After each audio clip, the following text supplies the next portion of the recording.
चरणों में कोटि सह नमन।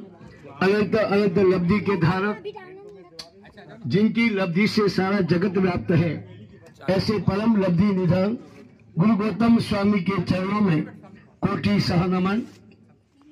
जिनकी कृपा से हमने जैनत्व को पाया। कोई कहता मैं चौड़िया, कोई कहता मैं लूणिया, कोई कहता मैं डागा। बताया किसने? अगर जैन जगत में दादा गुरुदेव की हस्ती न होती, ये जैन की बस्ती कभी देखने को नहीं मिलती। ऐसा उपकार उन गुरुदेवों का है।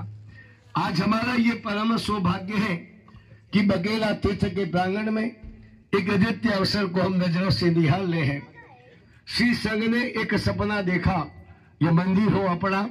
देखते ही जिलाले का कार्य, अरे भाई बीच में बैठो, इधर आ गया, मर्जी आ जा, बैठ जाते हो। जिन्होंने एक सपना देखा, ये मंदिर हो अपना, आज वो ध्येय पूर्ति को अग्रसर है। ये है पावन भूमि, जी बात नहीं करें, जिस भूमि के ऊपर आज से करीबन 32 वर्षवंशी जिन मनु के सागर श्री महाराज ने मुंगेली के भारत की ओर से एक, और उसी समय मनु के सागर जी महाराज ने भावना को मूर्त रूप देने के लिए सबसे आवश्यकता जगह की। तो उसी समय, और आज भी मुझे याद है, उस समय लगभग बेसन वहां पे लोगों ने चलो से दिया, बात हुई और विशाल भूख को इतिहास बना। के फाउंडर के रूप में एक योगदान दिए। जय दर्शन में ये कहा, याद रखना कभी किसी के योगदान को भुलाया जाता कोई, वो सब स्मृतियों में रहना चाहिए।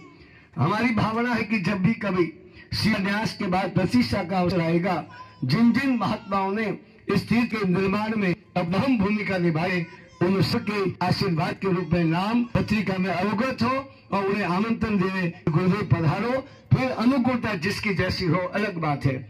तो जिन्होंने इस कार्य की शुरुआत करी, मनु के सागर सूरी महाराज, समय बदलता रहता है, कोई आगे करता है, कोई पीछे करता है, लेकिन आगे करने का मतलब ये नहीं कि पीछे के इतिहास को भूल जावे।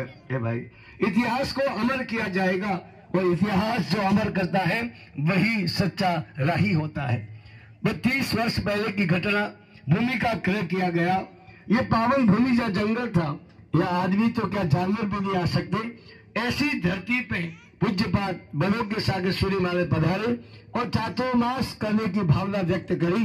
इस धरती पर उन्होंने चातुर्मास करके इस तीर्थ की नींव को रखा। हम उन्हें तहे दिल से हार्दिक हार्दिक हार्दिक बधाई देते हैं।